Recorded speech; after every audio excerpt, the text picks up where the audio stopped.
Assalamualaikum warahmatullahi wabarakatuh. Ketemu lagi dengan saya Rusdi. Saya masih berada di perkebunan. Kali ini bulan hari libur dan saya akan berbagi cerita terkait dengan hasil perdana panen cabai yang kemarin sudah kita lakukan. Di pagi hari ini, sesuai janji yang kemarin saya ceritakan di video saya yang berjudul panen perdana cabai di Gunung Kidul, saya sempat katakan bahwa kira-kira hasil panennya dapat berapa dan setelah dijual itu laku berapa. Nah, untuk itu kemarin sore setelah panen dilakukan, memang kondisi sekarang ini yang kemarin juga sudah saya katakan bahwa cabai ini sekarang ini kita tanam, waktu tanam itu sekitar 550 pohon dan sekarang tinggal sekitar 400-an pohon saja, karena memang ini masih tahap percobaan dan sekali lagi bahwa ini saya pemula dan sistem tanam saya pun saya tidak day to day ada di perkebunan cabai ini. Dan memang ada penjaga kami yang selalu stay di sini dan kebetulan rumahnya hanya di dekat mungkin sekitar 100 meter dari perkebunan saya ini. Untuk itu sistem yang saya lakukan adalah saya memang kontrolnya hanya di Jakarta, namun untuk sistem irigasi ini saya bikin otomatis sehingga pekerja yang saya pakai ini tidak selalu kontinu untuk melakukan penyiraman, karena hal penyiraman bagi saya adalah yang paling utama ya dalam setiap penanaman. Tapi kalau penyemprotan, pemupukan itu terlambat 1 hari 2 hari itu masih bisa kita tolerir. Tapi manakala air itu terlambat, itu tanaman udah nggak bisa diselamatkan. Nah, untuk itu hal pokok yang saya perhatikan betul dalam bertani itu adalah sistem pengairan. Maka dari itu pengairan saya rancang untuk sistem otomatis baik di perkebunan cabai ini maupun di perkebunan alpukat. Nah, seandainya nanti dari pekerja kami itu namanya banyak kegiatan juga di kampung. Namanya di kampung itu kalau udah namanya kegiatan itu karena rasa gotong royongnya itu tinggi, jadi kadang waktunya itu tidak bisa kita kontrol dan akhirnya kelupaan untuk melakukan penyiraman. Nah, untuk itu sekali lagi penyiraman adalah hal yang paling utama. Nah, kembali lagi ke topik kemarin itu, harga jual dan berapa sih berapa kilo yang sudah kita dapat. Kemarin kita setelah melakukan panen itu ditimbang dibawa ke pedagang, itu dapat 1 kresek. Setelah sampai di sana ditimbang dan menghasilkan sekitar 2 kilo. Kemarin Master sudah sempat pergi ke pedagang. Intinya kita mencoba dulu kira-kira marketnya seperti apa di daerah Gunung Kidul ini. Dan saya juga agak sedikit terkejut juga setelah barang itu dikirim ya, cabai yang kemarin kita panen itu langsung dihargai dengan harga 30.000 per kilogram. Nah, kebetulan kemarin kita baru dapat 2 kilo karena memang panennya memang panen perdana ya, dan yang merah belum terlalu banyak. Ini masih ada 1-2 ya, itu pun belum kita panen semua dan masih ada beberapa yang masih ini apa ya, warnanya sudah merah. Ini prediksi saya mungkin sekitar 4-5 hari lagi ini sudah kita panen lagi. Nah, namun ya seperti yang di awal saya katakan bahwa cabai ini itu hanya sekitar 400 pohon, karena dari saya menanam itu 550 pohon dan karena ada penyakit apa namanya penyakit layu itu kemarin banyak yang kita potongin terus kita buang, karena informasinya kalau itu nggak kita buang itu tanaman cabai yang karena layu itu bisa merambat dengan cepat, dan itu memang terbukti. Itu beberapa tanaman cabai yang awal-awalnya itu saya biarkan ya kan layu itu merembet ke sebelah-sebelahnya itu. Nah, layunya ini kalau kembali lagi ke sejarah awalnya kan saya menanam, karena memang ini waktu itu saya coba praktek dan prakteknya saya menggunakan metode yang saya adop dari Mas Udin yang saat ini itu terkenal dengan Profesor Cabe. Beliau adalah orang Temanggung dan mempunyai lahan cabai yang banyak. Mungkin sobat kebun bisa cek di YouTube yang lainnya, itu sangat terkenal saat ini. Nah, karena waktu itu saya masih belajar dan saya masih banyak sekali melihat channel-channel YouTube dari dari channel lain. Nah, karena di beberapa channel yang lain juga itu menerapkan dikocor. Jadi pada waktu pemupukan itu dikocor dengan NPK cair. Nah, waktu itu saya terapkan di umur 15 hari atau enggak, 1 bulan. 1 bulan itu saya kocor dengan NPK yang sudah diencerkan. Setelah itu saya kocorkan. Hari berikutnya itu banyak yang layu terusan. Awal-awalnya itu ada sekitar 22 pohon yang langsung layu. Terus habis itu bertahap. Nah, layunya ini memang informasinya ini karena si NPK ini panas, ya kan, atau karena sebenarnya dari tanaman cabenya itu sendiri, tanahnya itu sudah banyak, bukan sudah banyak ya, tapi sebenarnya sudah ada bibit penyakit, ya kan. Namun setelah ditambahin dengan NPK yang notabene NPK itu unsur N-nya banyak, itu jadi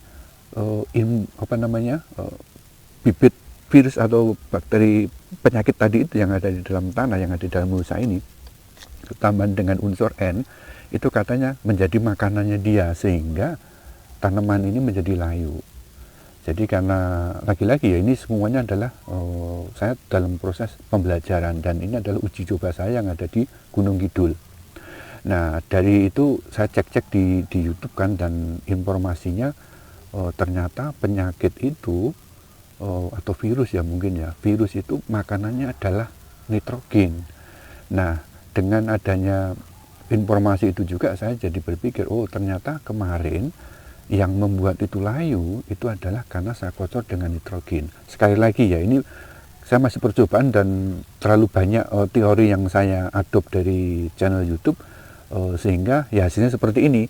Mungkin seandainya kemarin saya itu mengadopsi dari full teorinya Mas Udin, mungkin yang layu itu mungkin akan sedikit berkurang. Mungkin ya, saya juga nggak tahu juga, mungkin akan sedikit berkurang. Ya, nah kemarin kenapa juga saya kocor dengan nitrogen? Ya itu tadi informasinya, karena saya mendapatkan informasi dari channel YouTube yang lainnya yang katanya dikocor dengan nitrogen itu hasilnya juga bagus, ya kan? Terus yang keduanya itu adalah maaf, bukan itu maksud saya ya. Ya, intinya ini nitrogen setelah kita kocor dengan NPK tadi akan bagus. Terus saya itu kemarin yang keduanya, kenapa ini kemarin saya kocor dengan NPK, yang keduanya adalah ini, awal-awal saya nanam cabai ini, jadi di usia 2, 3, 4, sampai 6 minggu itu lambat, pertumbuhannya itu lambat. Jadi di 4 minggu itu lambat. Lah, saya cek di YouTube yang sudah menerapkan metode Mas Udin itu 2 minggu, 3 minggu kok itunya cepat itunya tumbuhnya cepat. Pertumbuhan batangnya itu cepat. Lah, kenapa cabai saya lambat? Terus saya lihat saya amatin kebetulan di alpukat saya juga. Alpukat saya itu waktu saya nanam itu di awal-awal itu lambat sekali. Jadi 4 sampai 6 minggu itu pertumbuhannya nyaris stagnan. Ya. Dari saya berpikir, apakah memang di Gunung Kidul itu pertumbuhan pertumbuhan si cabenya ini sama tanaman itu memang agak lambat, atau hanya di daerah tempat saya ini. Nah, kemarin itu saya sempat berpikir gitu, namanya juga saya masih percobaan. Jadi semuanya data yang ada di lapangan itu saya analisa semua. Nah, kejadiannya kemarin seperti itu. Jadi ada 2 poin yang kemarin. Yang pertama, saya lihat di channel YouTube yang lainnya dikocor dengan NPK hasilnya bagus. Yang keduanya, saya amatin pertumbuhan cabai di awal-awal itu sangat-sangat lambat sekali, hampir tidak ada pertumbuhan. Jadi pertumbuhannya sepertinya hanya nambah daun kecil gitu, memang daunnya awal-awal itu hijau ya, awal-awal itu. Dan kemarin juga saya beli bibitnya, kebetulan kok ya bibitnya yang sudah tinggi, jadi kemarin sebenarnya salah memang ya. Itu faktor setelah tanamnya ya, tapi faktor sebelum tanamnya itu yang sudah berulang kali saya katakan bahwa pengolahan tanah yang utama.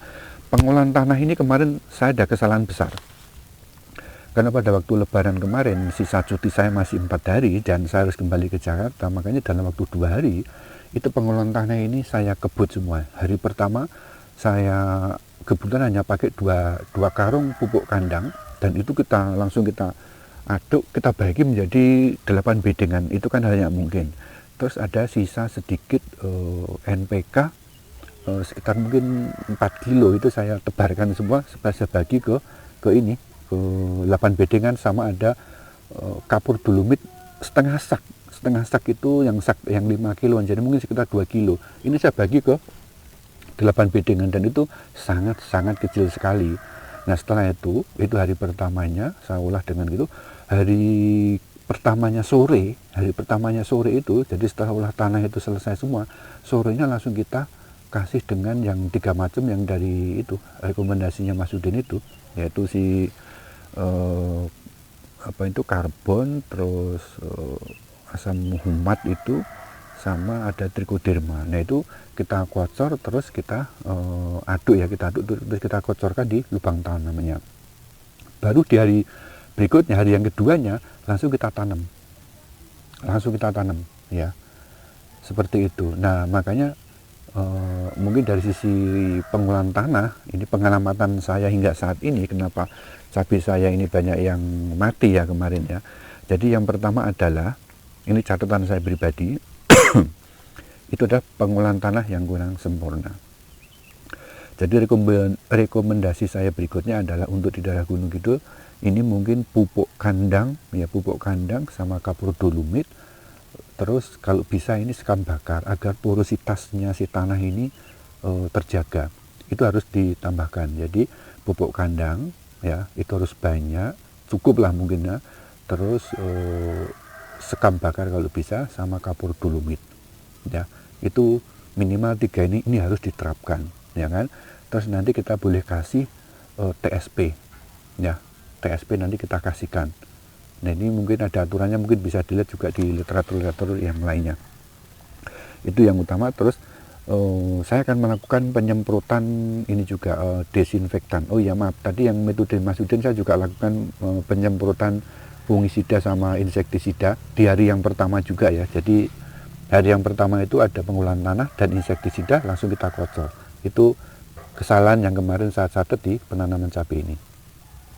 Nah namun untuk yang kedepannya, saat ini saya mau menanam cabai lagi, itu insektisidanya kan saya lakukan 2 kali di awal.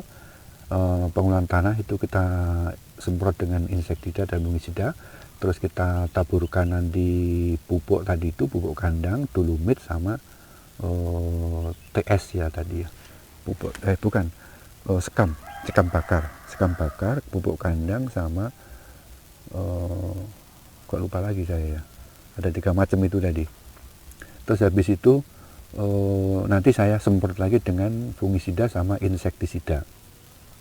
Setelah itu kira-kira berapa 1 minggu baru nanti saya akan semprot dengan ini EM4 ya, yang udah dikocorkan. Terus baru saya tutup dengan mulsa ya kan. Saya tutup dengan mulsa, saya diamkan dulu sekitar 1 minggu, baru nanti saya akan kocor dengan ini yang 3 macam tadi. Terus besoknya kita tanam. Mungkin itu nanti yang ke depan akan saya lakukan untuk penanaman cabai yang akan saya lakukan di daerah Gunung Kidul ini. Nah kembali ke topik awal, yaitu berapa sih harga tadi saya sudah katakan harganya sangat lumayan sekali. Kebetulan ini di bulan Agustus, ini ada di daerah Gunung Kidul, dan harga per kilonya tadi sudah 30.000, dan kita sudah dapat 2 kilo. 30.000 dengan 2 kilo artinya sudah dapat 60 ya, 60.000 dengan ini luasan sekitar 400 meter, dan aku tanemin 400 batang juga. Itu menghasilkan 2 kilo di tanaman pertama. Namun kalau melihat dari pertambangan pertumbuhan cabai yang saat ini, saya yakin nanti 5 hari berikutnya ini bisa sampai 5 kilo 5 kilo per 5 hari ya. Nanti kita bisa lihat dan nanti akan saya update lagi di video berikutnya. Nah, ini buat gambaran bagi sobat berkebun semua, dan tentunya ini catatan buat saya pribadi untuk menanam cabai di daerah Gunung Kidul ini. Ya, sekali lagi ini di daerah Gunung Kidul ini catatan utamanya adalah panasnya sangat tinggi, terik sekali ya di daerah Gunung Kidul, yang perlu dipahamin kepada sobat kebunku semua. Panas tinggi, jadi kelembapan itu agak sedikit terik ya, mungkin kering gitu ya, kering sehingga cuacanya menurut saya ya, panas sekali ya. Nah, untuk itu percobaan yang sudah saya lakukan, nanti kedepannya akan saya perbanyak kapur dolomit ya, karena informasinya kapur dolomit itu membuat ini jadi adem gitu dan menetralkan pH di segala musim. Nah, untuk itu nanti mungkin yang kapur dolomit ini nanti akan saya banyak seperti itu.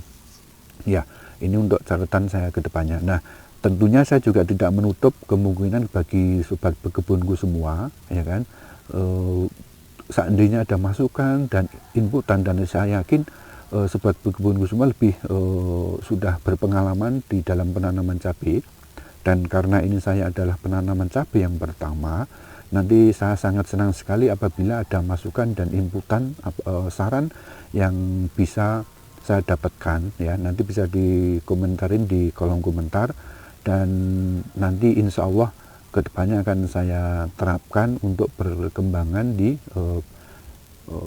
penanaman cabai saya berikutnya. Mungkin itu yang bisa saya sampaikan di pengalaman saya kali ini. Mudah-mudahan pengalaman ini bermanfaat khususnya buat saya pribadi dan umumnya buat sobat berkebun semua. Sekali lagi ini adalah pengalaman saya pribadi, pengalaman saudara-saudara mungkin berbeda. Untuk itu saya harapkan komen, saran dan kritiknya di pengalaman saya ini, dan saya akan sangat terbuka sekali menerima saran, kritik dan komen dari sobat berkebun semua. Oke, terima kasih telah menonton video saya ini. Mudah-mudahan bermanfaat. Semoga kita selalu diberikan kesehatan, kekuatan, dan dimudahkan rezekinya, dilancarkan usahanya sampai akhir hayat nanti ya. Kita berharap mudah-mudahan semuanya akan selalu lancar. Terima kasih sekali lagi telah menonton. Akhir kata, wassalamualaikum warahmatullahi wabarakatuh.